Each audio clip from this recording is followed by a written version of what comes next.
Oke, selamat pagi Anda semua kelas 10 SMK Negeri 1 Gunung Kijang. Kita jumpa lagi dalam mata pelajaran kimia bersama Bapak ya yang selalu mendoakan kalian selalu sehat, selalu bahagia dan selalu ceria hari-harinya. Oke Anda semua, untuk kali ini kita akan membahas tentang materi lambang unsur. Oke. Adapun kompetensi dasarnya adalah menganalisis lambang unsur, rumus kimia dan persamaan reaksi. Sedangkan nanti untuk praktiknya kita akan mengintegrasikan penulisan lambang unsur dan rumus kimia dengan persamaan reaksi kimia berdasarkan kasus-kasus dalam kehidupan sehari-hari. Nah, nanti materi ini akan kita bagi 3. Yang kita bahas pada hari ini tentang lambang unsur, lalu minggu depan kita bahas tentang rumus kimia, dan selanjutnya kita lanjutkan minggu depannya lagi tentang persamaan reaksi. Oke, nah apa itu lambang unsur? Ada yang sudah tahu, yang sudah membaca? Nah, kita ulang kembali pada materi yang minggu lalu bahwa Ananda sudah belajar bahwa materi itu terbagi kepada zat tunggal dan campuran. Lalu kemudian zat tunggal terbagi kepada ada unsur, ada senyawa. Nah, unsur adalah zat tunggal yang tidak dapat diuraikan lagi menjadi zat-zat yang lebih sederhana dengan reaksi kimia biasa. Dan kita sudah mengenal berbagai macam unsur, di antaranya yang kita dapat jumpai ya, di sekitar kita. Contohnya adalah yang hitam ini ya, adalah namanya arang ya.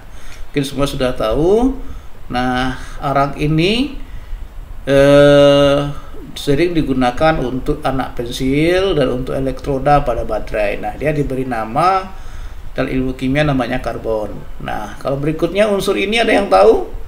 Kalau ini yang orang kalau dapat ini sangat gembira sekali hidupnya, apalagi kalau banyaknya dapatnya sebanyak ini. Ada yang mau? Silakan diambil. Oke, ini namanya apa? Besi, ini namanya tembaga, ini namanya seng. Ya, ini semuanya adalah unsur yang kita jumpai di sekitar kita. Nah, sampai saat ini jumlah unsur yang ditemukan itu sebanyak 118 unsur. Di 94 diantaranya terjadi secara alami, sedangkan 24 sisanya merupakan unsur yang dibuat oleh para ahli kimia. Lengkapnya unsur-unsur itu disusun dalam sebuah sistem periode unsur. Nah, ini semua sistem periode unsur, situ lengkap, ada namanya, ada lambangnya dan seterusnya. Nah, oke. Nah, jika kita perhatikan nama-nama unsur itu sangat menarik. Ada nama unsur yang diambil dari nama suatu daerah, seperti germanium, polonium ya. Itu dari nama negara Jerman dan Polandia. Kemudian ada yang diambil dari nama ilmuwan seperti Einsteinium. Nama ilmuwan kimia lainnya Marie dan Pierre Curie, namanya curium dan lain sebagainya. Ada juga dari nama astronomi seperti nama planet, contohnya uranium, dari planet Uranus dan seterusnya. Oke. Nah, lalu lambang-lambang tadi kita ada huruf C, A, U, A, L dan itu O dan lain-lain sebagainya. Nah, itu dikatakan dengan lambang unsur. Nah, lambang unsur itu tujuannya untuk apa dibuat lambang unsur? Tujuannya adalah agar kita dapat menuliskan sebuah unsur dengan singkat. Selain itu untuk memudahkan kita untuk mengingat dan memudahkan dalam menuliskan senyawa kimia. Nanti kita pelajari ya tentang senyawa kimia ini.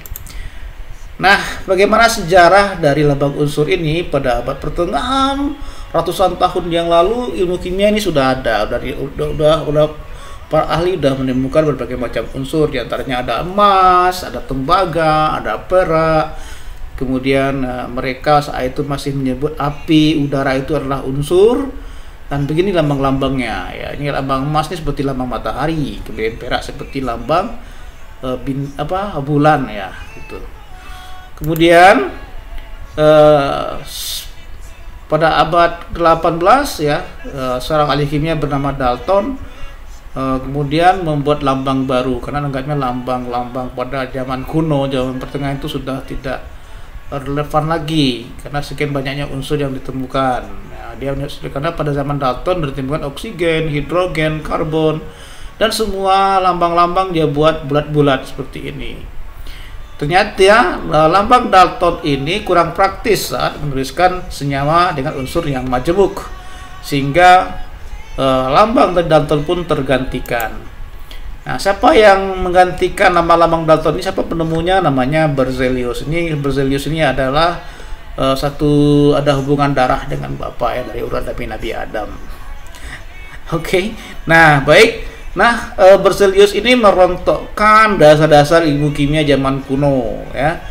Nah, dialah yang menemukan aturan-aturan dalam menuliskan nama-nama unsur dan lambang-lambang unsur sehingga yang masih dipakai sampai saat ini. Apa aturan yang dibuat oleh Berzelius disebut? Yang pertama, nama unsur yang digunakan diambil dari bahasa Latin. Yang kedua, lambang unsur diambil dari huruf awal atau pertama dari namanya dengan ditulis dengan huruf kapital. Jika terdapat huruf yang sama pada huruf pertama, maka menggunakan dua huruf, di mana huruf pertama kapital, lalu huruf berikutnya huruf kecil. Ya, contoh karbon, ini nama Indonesia ya, nama Latinnya carbonium. Nah, tadi aturan Berzelius untuk lambangnya adalah huruf awal dari nama Latinnya, awalnya huruf C, maka lambangnya adalah C besar, huruf kapital.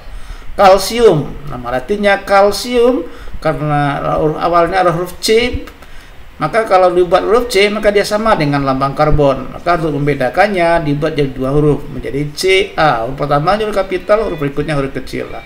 Begitu cara menuliskan lambang unsur. Ini zat berikut contoh-contoh lainnya.